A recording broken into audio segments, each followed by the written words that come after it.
this is when the Rams, they hired Sean McVay. And Sean McVay, he pretty much erased him from the entire offensive scheme. As far as it goes, what the fuck, Sean McVay? Sean McVay, you a bitch. I'm sorry. Sean McVay, when I see Sean McVay, I don't fuck with you after this, bro. I never really knew you, nigga, but I be seeing your face around social media and shit. But man, you was a pure bitch.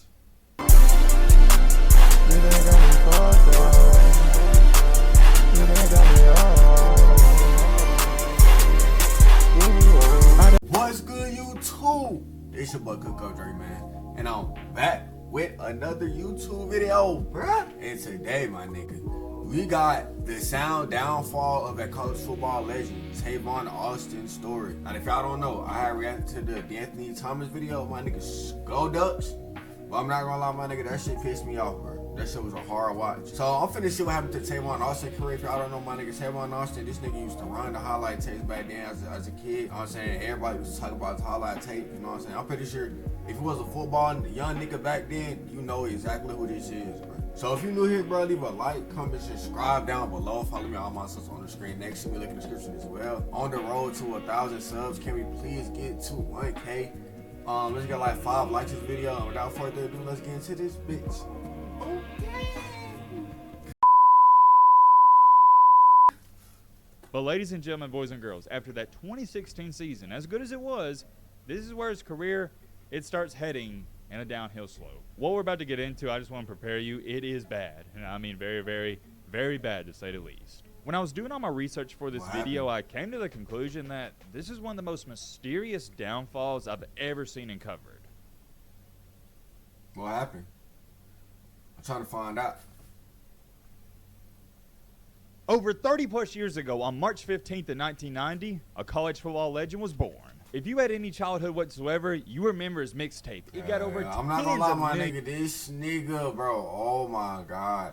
I remember coming home every day just to listen, just to watch the highlight tape, man. This song, who was this? Duggity Dog? My nigga, shout out to you, my nigga. This nigga right here, bro, this nigga will go down in history for this highlight tape, bro. Duggity Dog, my nigga, I'm not gonna lie, you deserve an award for this shit, bro. A Grammy. A Oscar. Cause what you did to us 10 years ago, my nigga, oh my God, bro, you blessed so many ears, eyes. You changed a whole bunch of niggas, fucking music genre, all type of shit, bro. So Duggity Dog, my nigga, shout out to you, bro. Of views. And I think a main reason his mixtape video went viral all over YouTube is because at the time, you didn't see those types of videos. And I could sit up here and hype up that video for the next 5 to 6 minutes, but we all know this, it is a masterpiece. From the music, the editing, the highlights, everything put together, it was a perfect storm. As great as the video was though, the player in the video, he was even better. In high school, he had over 2,600 rushing yards and 34 touchdowns. Damn. Oh, wait a minute. You thought I was talking about his entire career? No. That was in one season. He then proceeded to dominate the college level, and when he got done with that, he declared for the NFL draft and got selected in the first round with the 8th overall pick. That's crazy. If that wasn't impressive enough, let me throw this in here. He was a 5'8", 175-pound wide receiver. Damn. Come to think about it, has there ever been a 5'8" wide receiver taken in the first 10 picks? I don't know. I hope that gives you some. I'm not gonna lie, the 2012 college football season, that was so special, my nigga. Cause you had Anthony Thomas, Tavon Austin, then that nigga Marcus Mariota was coming up. So it was like, damn, it was so much heat back then, bro. Though of just how good this guy was. And it wasn't a mystery. He was so highly regarded due to one thing and one thing only. His blazing, and I mean blazing speed. And it seemed like he was all but destined to have a great and very successful NFL career. There was no red flags. He was an extremely hard worker, and he never got in off the field trouble. But however, let's just say things didn't exactly go the way that he'd hoped they'd go, and that's a nice way of putting it. As a matter of fact, if you want specifics here, he never had a season in the NFL with over 510 receiving yards. When I was doing all my research for this video, I came to the with over 5. As a matter of fact, if you want specifics here, he never had a season in the NFL with over 510 receiving yards. And now look, when I was doing that go back to me saying, my nigga, I feel like when a lot of niggas get to the NFL, bro, these niggas just say fuck working out, and these niggas just instantly just start shopping, bro. Nigga like me, bro, and I'm finna say this right now, my nigga. If I was to get an opportunity to go to get drafted, selected in the NFL, my nigga, I'm working day and night, my nigga. I'm damn near sleeping in the facility, bro. Especially if I'm especially if I'm a little overall pick, my nigga. How overall pick too, bro? I'm in that bitch day and night, cause my nigga, I'm not trying to be known as no buzz. Like hell, I can't be known as no buzz, bro. Like no. Research for this video, I came to the conclusion that this is one of the most mysterious downfalls I've ever seen and covered. And it's due to numerous different things and factors that, well, foreshadowing here, we're going to get into all in this video. It's head scratching, man, it really is. And there's been a ton of questions that people have been asking about this guy even till this day. But it all circles back to the one, and I mean the one big question we're going to try to get to the bottom of in today's video. What really happened to Tavon Austin? What happened to bro? Ladies and gentlemen, boys and girls, hope all of you are having a great and fantastic day. If not, hope this video can make it a little bit better. Major shout out to Mad Dog Sports for recommending this video, as you can see right here. And actually, there's been about 4 to 5 comments recommending the Tavon Austin video, so here we are. And when I stumbled across the Tavon Austin comment myself, I was like, wait a minute. That's a great video idea, because even I'm curious, where is this guy? What happened to him? I had immediate flashbacks as well, because he's the mixtape legend. Every single time I see the name or hear the name Tavon Austin, I think about his days at West Virginia and that mixtape. Shout out yet again to Mag Dog, though, for the recommendation. As always, if there's a player or a certain story situation you think is worthy of a story, feel free to drop a comment down below and we might make that video. If you haven't picked up on it by now, we make story videos based off of what you guys want to see in the comment section. Simple as that. Your boy Matt is a fan of the people, and I want to get the people what they want. So strap in, buckle up, get you a snack, get you a popcorn, get you a favorite meal you like to eat when you watch a video, because trust me, I do the same thing. But all right, Matt, blah, blah, shut the crap up. Now, without further ado, let's get into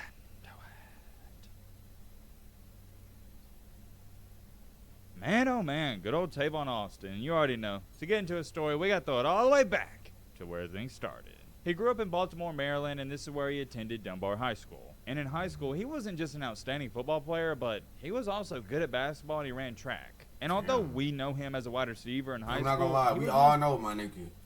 Any nigga that run track, that play football, my nigga, them niggas instantly got a 97 speed in college football and Madden, my nigga. Them be the niggas whose speed is not hitting below a 95, my nigga. So I'm not gonna lie, if you want a 97 speed in Madden, my nigga, just run track in high school, and them niggas gonna instantly, oh yeah, he fast as hell. A running back. But in all honesty here, it really didn't matter where you put him. Just give him the ball and get out the way. Let him do his magic. And take a listen to this stat right here. He was Maryland Offensive Player of the Year not once, but twice. Damn. That's absurd in itself. And his senior season, like we said in the intro, he had over 2,660 rushing yards. I don't humongous ass shoulder pads, bro. I don't know how the fuck because I remember me playing football back in fourth grade. My nigga, these big ass shoulder pads, bro. How did we do it, my nigga? And it's crazy how shoulder pads transform, my nigga. Cause shoulder pads used to be this big. Now them shit is looking like regular shoulders, my nigga. My nigga, are shoulder pads even shoulders now, my nigga? Cause every time I see a nigga with shoulder pads, them niggas look like them niggas just got on regular jerseys, my nigga. Like what the fuck? Like no accessories, no name, my nigga. Just a jersey and pants, bro. So football recruitment back then, my nigga, this shit really used to mean something. Like, it's crazy. Bro. Here's the even better part about that number. He did it on only 218 carries, which if you can't add that up, we're just doing some simple math here.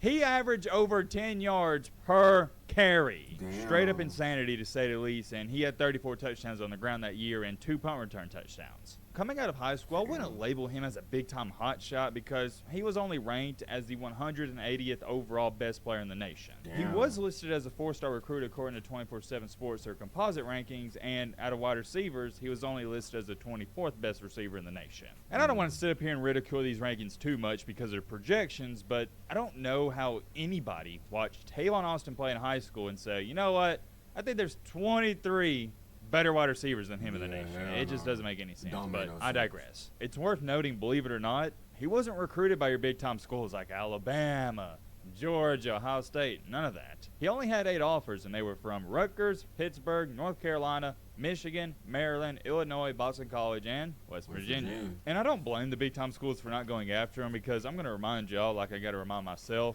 he was only roughly 5'8", 175 pounds. And probably coming out of high school, it's more realistic to say he was only about 160, 165. I think Tavon Austin, he was way ahead of his time, which we'll get to later in this video. But ultimately, these colleges that didn't recruit him, they failed to realize one thing. speed kills. He was the definition of a speed demon. Now, before we go any one farther, thing I do about want to throw speed, this you can't coach speed, bro. That's one thing you cannot coach. Is that in there because I thought this was Make it fast, interesting. you just Some of the fast. schools that were recruiting him, they were recruiting him to be a running back, and some other schools were recruiting him to be a wide receiver. It seemed like the overall consensus, though, is that most schools were going to use him as a hybrid. And when he got to West Virginia, the funny thing about it was his primary position originally was running back. And this all goes back to the butterfly effect. It's crazy. What if he would have never switched over to wide receiver? Who knows what would have happened? We can play the if, and but game all day long. The bottom line is he eventually switched over to a wide receiver early on in his career. And when I say early on in his career, let me give you some more context. He switched over as a true freshman. Occasionally, he took some handoffs here and there, but he was known as a wide receiver. And in 2009, like most freshmen, he didn't play that much. Only had 15 catches for 150 yards with 1 touchdown. On the ground, he did have 6 carries for 47 yards, which is a really good average of 7.8 and 1 touchdown there as well. But here's where he was utilized the most, though, in 2009 on kickoffs. Yeah, I'm not gonna lie. They put all the little fast niggas at kickoff, bro. So if you like 5'8", 5'9", or you not, you know what I'm saying, got no footwork as no receiver, my nigga, you getting your ass put in kickoff, bro. Turns for 426 yards and 1 touchdown. And all in all, for his freshman season, not too much to say. He was dipping his toes in the water. At this point in time in our story, I do want to clarify in 2009, his freshman season, nobody really knows who he is at this point. But that would quickly, and I mean quickly, change within the matter of a year. Fast forward time into 2010, he wasn't just a guy that was getting a couple catches a game. He was a real deal weapon. He turned into a guy where teams were like, wait a minute. They're flipping through their scouting report going, wait, who is Tavon Austin? Who is this kid? And I wouldn't even dare say he had some monstrous season, but he was making some noise. Had 58 catches for 787 yards, averaging over 13 yards per catch and 8 touchdowns. That shit right there. That sophomore year for him in 2010, that is the year that single-handedly changed his life. And I know what all you're sitting there saying, well, Matt, what are you talking about, man? He didn't even have that great of a year. Look at his numbers. Look at his stats. And I agree. But here's what happened in that 2010 season that's not going to show up in the box score of the stat sheet. He gained a ton of confidence. He realized, and the West Virginia coaching staff realized too, got to give a major shout to them, that the only person who can stop Tavon Austin is Tavon Austin himself. And with him proving in 2010, hey, I'm not just a guy who can catch 3 to 4 balls a game. I can take over a game.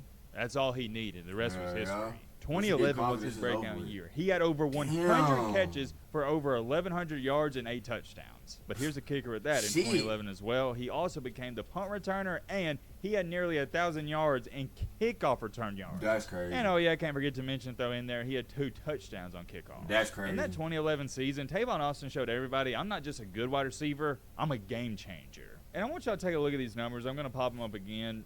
I'd say 98% of any other wide receivers that would be making the decision should I go to a draft or not, they would have left after this 2011 season, right? And he was projected to go anywhere from, I saw, a late first-round pick to an early third-round pick. And even if he would have failed to, let's just say, the 3rd round or even the 4th round, you're still talking about a couple $1 million. That is life-changing money for people. It is. But ultimately, to make a really long story short here, he decided to come back to West Virginia to not only play for his team yet again, but to improve his draft stock even more. And we've seen countless stories and scenarios where guys come back to college to improve their draft stock and it backfires on them and they fall even farther in next year's draft. Well, for Tavon Austin, it was the complete opposite. Him returning for his senior season in 2012 was the best decision he's ever made in his life. And although his numbers in 2011 were really good, his numbers in 2012 were even better. Crazy. Bumped up his receptions from 101 to 100. Oh, my God. It's straight improvements every year from this nigga, bro. 2009, 15 receptions. 2010, 58. 2011, 101. 2012, 114, bro. Yards improvement every year. I ain't gonna lie, the average kind of dropped a little bit, but it's still good. I like 11.3s too. That shit's perfect, and his TD went up. I see 2 years in a row he had 8 TDs back to back, but his senior year, this nigga went crazy. 114. Increased his receiving yards to nearly 1,300 and went from 8 touchdowns to 12. But here's the kicker with this. In 2011, he only had 182 rushing yards. In 2012, he had 643. Damn. On the ground, he averaged 8.9 yards per carry. That's fucking crazy. Unreal. And oh yeah, I can't forget to mention and throw in there, he had a measly 800 kickoff return yards and another touchdown there as well. He showed yet again his senior season with teams preparing for him, I'm a game changer, I'm a game breaker, and you can't stop me. And what's even more impressive about his 2012 season is these teams had 3 years of film on him already. And whoa, Damn. hold on. Come on, man. You didn't think I was going to forget to talk about it and bring it up, did you? In 2012 as well, this is when the legendary, and I can't emphasize this enough, the legendary Tavon Austin senior year mixtape got released to YouTube. Obviously and unfortunately, I can't show the video due to copyright, but you've probably seen it if you're watching this video. And I'd hate to sit up here and say that video alone is the only reason. I'm not gonna lie, my nigga. I Austin had this video on fucking repeat, bro. Repeat. Talking about back to back to back, like I'm playing a song. Like, my nigga, before I started smoking weed, my nigga, I'm not gonna lie, if I was smoking weed back then and I was to hear this, bro, I would have had this shit on repeat all the time. I know all my weed smokers in 2012, my nigga, and all my weed smokers, football fans, you know. I'm pretty sure these niggas had this shit on repeat back then, bro. You can't tell them that. I'm talking about niggas in the hot box. You can't tell them that I've been from hell, man. Ooh. Like, niggas in the hot box going crazy, bro. I know that shit was hard back then, bro. is remembered by people like me and you, and it's the only reason he is a legend in the college football world. Because it's not just the video alone. Tavon Austin, when you take a look at his career at West Virginia, I think he's got to go down as a legend, even without the video. But with that video, and it's crazy how much he can do in 4 years as a college player. It's crazy, bro. Him being a legend, and you can't argue it. It's just one of those things where you had to be there. You had to be growing up around this time and era when this mixtape got released. Let's recap, though. His senior year, he pops off. He's going crazy. He then has this video on YouTube that's going viral. At this point in time in his life, it can't get too much better. But hold on, it does. He has no choice. His college career is over, and he declares for the NFL draft, and he was highly regarded and highly touted, and this is where he got selected in the first round with the 8th overall pick by the St. Louis Rams. Currently, we call them the Los Angeles Rams, but back in the day, St. Louis. I can't sit up here and emphasize enough how ridiculous it was, especially back then, for a 5'8", 175-pound soaking wet wide receiver to get selected in the top 10 of the NFL draft. It was ludicrous. And let me clarify, I'm not saying it's ridiculous, ludicrous, whatever word you want to throw in there, because I thought Tavon Austin was overhyped. No, that's not what I'm saying whatsoever. The reason it was so ridiculous is because it was unusual at the time. 5'8", 175-pound wide receiver getting selected in the top 10 of the NFL draft. You just didn't see it every day. And to say there was a lot of hype surrounding Tavon I'm not gonna Austin. lie, like I said, do y'all not know how hard that is, bro? To get drafted in the top 10 as a 5'8" receiver, that shit not heavily understating it. And on June 13th in 2013, Tavon Austin inked a 4-year, $12.75 million rookie contract. This contract also included a pretty sweet signing bonus of $7.6 a lot. Tavon Austin inked a 4-year, $12.75 million rookie contract. This contract also included a pretty sweet signing bonus of $7.6 million. Damn. Sadly, though, in that rookie season in 2013, he wasn't utilized a lot. Considering the circumstances, remember, we're talking about a top 10 pick in the NFL draft. You would think, what's the bare minimum for him you like to see? 700, 800 receiving yards? He didn't even get close to that. He only had 418 receiving yards. It's okay, and 4 touchdowns. And his best moment in that rookie season was definitely against the Colts, where he had not 1 but 2 receiving touchdowns over 100 yards, and also had a 98-yard punt return touchdown.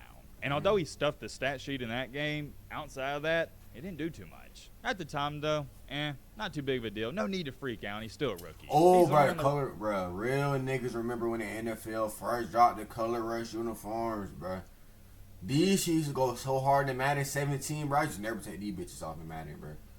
I'm talking about, bro, when NFL dropped these bitches, bro, the Seahawks had some hard ones, the Rams, Giants. Bro, so many teams had some hard-out color rush uniforms, bro. Bros, remember in college, he didn't go out there and have 1,000 receiving yards his freshman year. You got to get used to it. It takes time.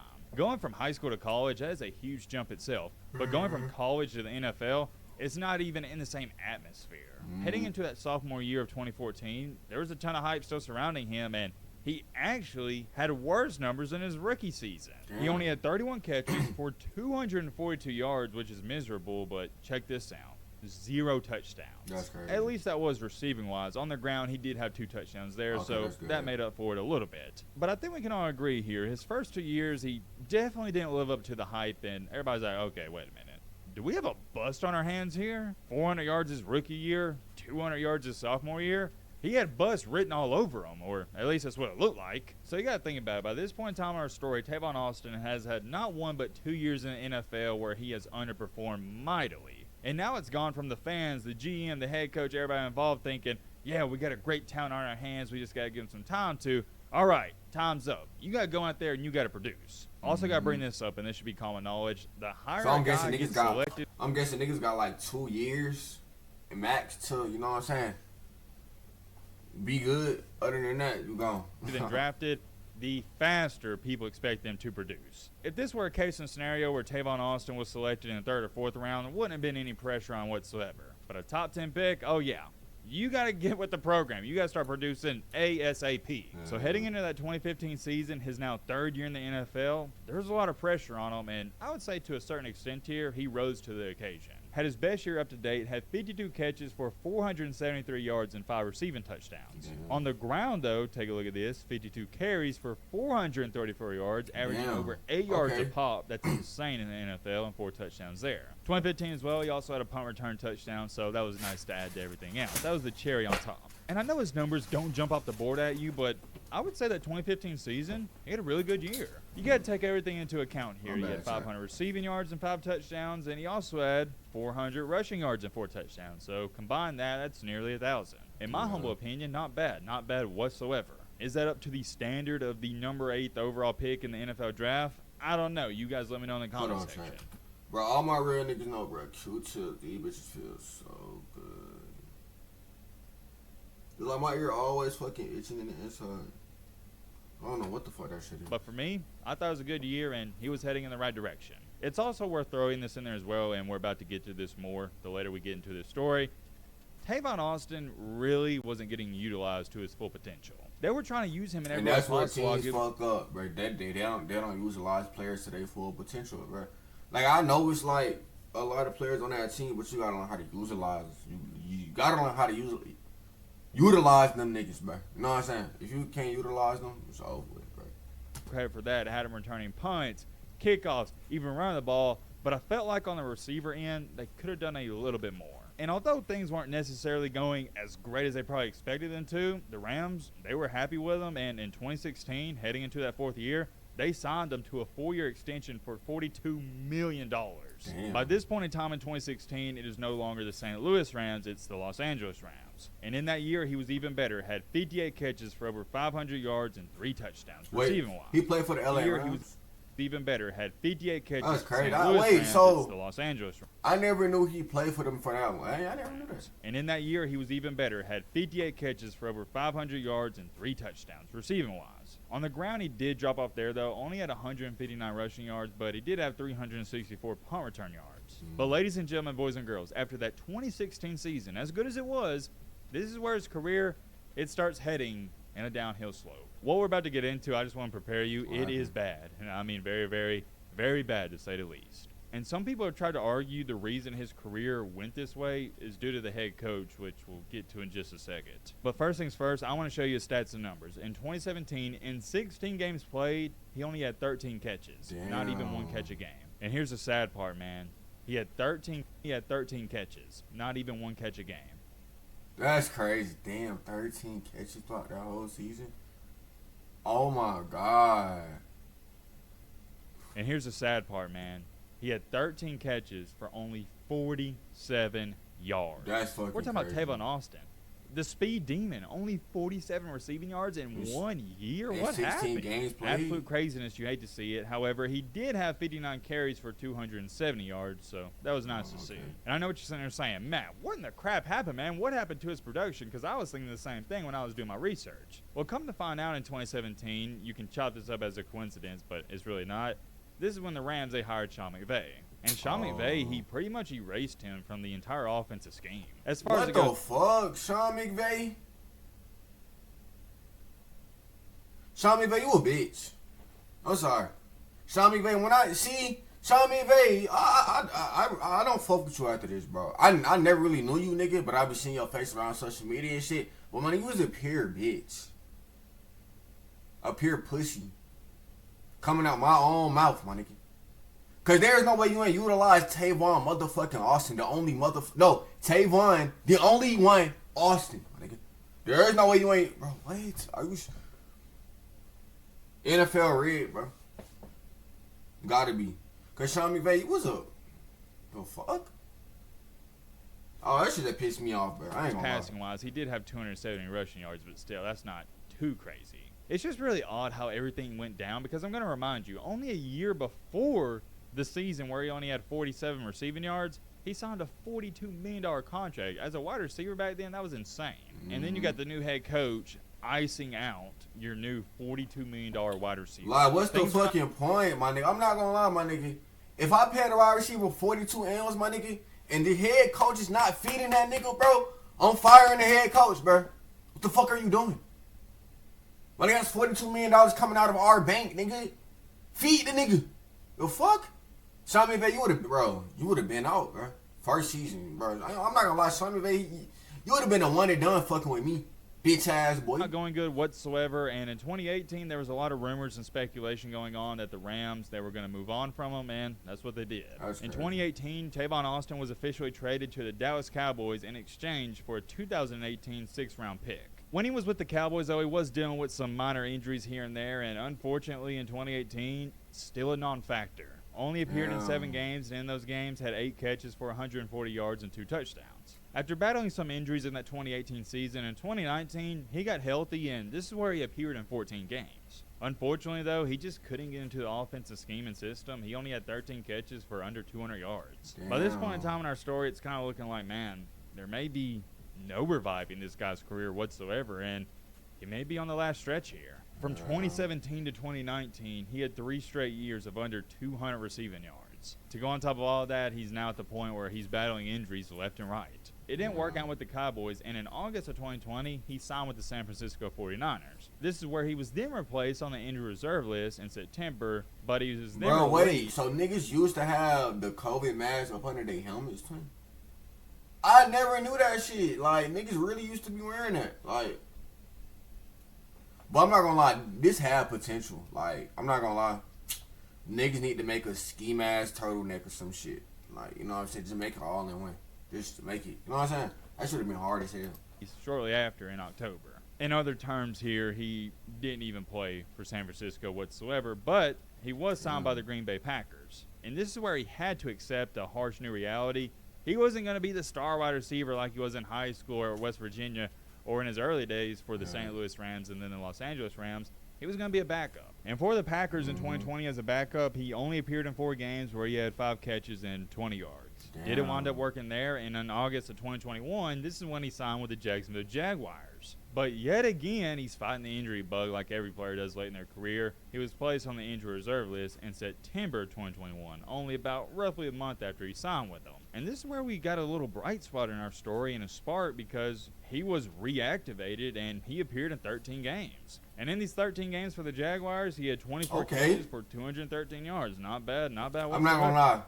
I feel like, okay, niggas have a good rookie season. Then it's like in the middle of their career, something spirals. It's like the middle of NFL careers, it's like, okay, you either going to be good or you're going to be bad. But if you're bad, you got a chance to come back later on down. I don't know. It's kind of hard. At least for the Jaguars, he was given a better chance and opportunity to play a little bit more. It seemed like things were looking good for him there, but it turned out just to be a one-time thing because in 2022, he signed with the Buffalo Bills. He signed with them in the summer of 2022, and in August, this is when he got released. Although he was released, though, they did re-sign him to the practice squad, but then he got released only a couple months after that as well. And that right there, ladies and gentlemen, boys and girls, is the end of his NFL career. But whoa. Hold on. It's not the end of this video because I still got a lot of questions. Why didn't it work out for Tavon Austin? What went wrong in the NFL? I'm telling you, be coaching, bro. Marcus Mariota, DeAnthony Thomas. Think about this shit, bro. The whole 2010s football, early 2010s, all of the stars left because of fucking coaching. The coaching, bro. The coaching or the playbook, the play style. It never really clicked, bro. That's why niggas be saying if niggas would have played today, in today's game, man, these would have been straight, man. Of multiple different things, but here's one thing that I couldn't get over in this story. Tavon Austin, unlike 99% of these other people and players we do stories on, he didn't get in any trouble whatsoever, on or off the field. Most times when we're making a downfall video, what's the reason for the player's downfall? Themselves. They're their own biggest problem, and they can't get out of their own way. Well, for Tavon Austin, I hate to say this, but this is a circumstance where he just wasn't good enough on the field or he didn't produce enough. It's just really mind-boggling and head-scratching for me to see a guy who was that talented coming out of high school and coming out of college, that 8th overall pick in the NFL draft, for his career to turn out the way it did without any off-the-field problems. So I've come to the executive decision that his career didn't work out for two different reasons. Reason number one is he was ahead of his time. Tavon Austin in 2024, he's essentially Tyreek Hill 2.0. Number two, and we see this even till this day, he wasn't drafted to a team that suits him best. In the NFL and the NBA, a main reason a certain player is successful or not successful is just due to the franchise they get drafted to. And it's extremely unfortunate because they can't control that. For example, if Tavon Austin was playing for Andy Reid and Patrick Mahomes, I think his career would have turned out way differently. You see what I'm saying? I want to say that because think about that shit. Look at the Anthony Thomas, bro. He ain't really have too much of a good career himself, my nigga. You know what I'm saying? So I won't really say all that, no. NBA. Look Damn, traffic back the fuck up. Would have turned out way different. Damn, nigga, for school's on, bitch. This how football games get. Like, damn, this shit bad, the fuck up. Currently, you see what I'm saying? It's the same thing in the NBA. Look at the Miami Heat. They are great at player development. Golden State Warriors the past 10 or so years. They've been good at that as well. Great franchise. Your success isn't totally, but I would say it's largely dependent on where you go, what team picks you. And we saw it. He was doing all right, but as soon as the Rams, they hired Sean McVay didn't use him whatsoever. And I don't care who you are. If you're playing for a head coach that's not going to utilize you, you're not going to put up good numbers. It doesn't matter if you're Sean McVay fucked up his career bad, bro. And overall, Detective Matt also being in the building here, he has deactivated his Instagram account. He does have a Twitter, but he's not a big social media guy. He's not posting too much. And although his NFL career wasn't the best and it didn't work out the way he probably wanted it to, he's still very successful in life in general. And I just love this story so much because Tavon Austin, I can't emphasize this enough, did not get in any trouble from at a young age of high school and middle school all the way up into now. Unless I missed something huge when I was doing all my research, and maybe I did, I didn't see any signs of him being a troublemaker. This is a guy who knew, hey, God gifted me with the ability to play football, and I'm going to do that, and I'm going to stay out of trouble, mind my business, and stack my money. And that is what he did. You can say what you want about him. Yeah, his NFL career, it might have flopped, but guess what? He got paid, and he was living the dream. I'm not, bro. It's like once you make it to the NFL, you get a good little paycheck. My nigga, you get cut, bro. You should be set, bro. I'm not NFL alone and have a couple of seasons where you're having 500 receiving yards. That's outstanding. As to where it stands right now, the last we've seen of him is the last summer in 2023. He was posting some videos on his Twitter of him doing some football workouts. In these workouts, he wasn't tagging any teams saying he's going to be back to playing in the NFL. It looks like he's just working out. And my best educated guess here, he's just doing this for, what's the phrase I'm looking for here? He's just doing this to stay in shape. From what I could tell, Tavon Austin has a really good head on his shoulders, and I'd like to assume he's very self-aware that he's not going to be back in the NFL. I'm wishing Mr. Tavon Austin best of luck and whatever he wants to do in this life. I hope he succeeds at it. I'm extremely curious, though. Let me know your thoughts on it. Well, shit, bro. That's in this banger, my nigga. How y'all niggas feel about Tavon, bro? Y'all feel like Tavon... Y'all feel like... Me personally, I feel like he got hold. Sean McVay, you was a bitch. Like I said, when I see you, it's up. Don't call my phone. Don't text me, nigga. Just know when you see Cook Up Dre, you getting your ass fuck. Know what I'm saying? But yeah, bro, let me know how y'all feel about Tavon Austin. But if you're new here, bro, leave a like, comment, hit that motherfucking, bro. Look, if you gotta stomp on that bitch, stomp on that sub button, my nigga. Hit that motherfucking sub button, bro. On the road to 1,000 subs. Let's get like 5 likes this video, and I'll catch y'all boys in the next one. Peace.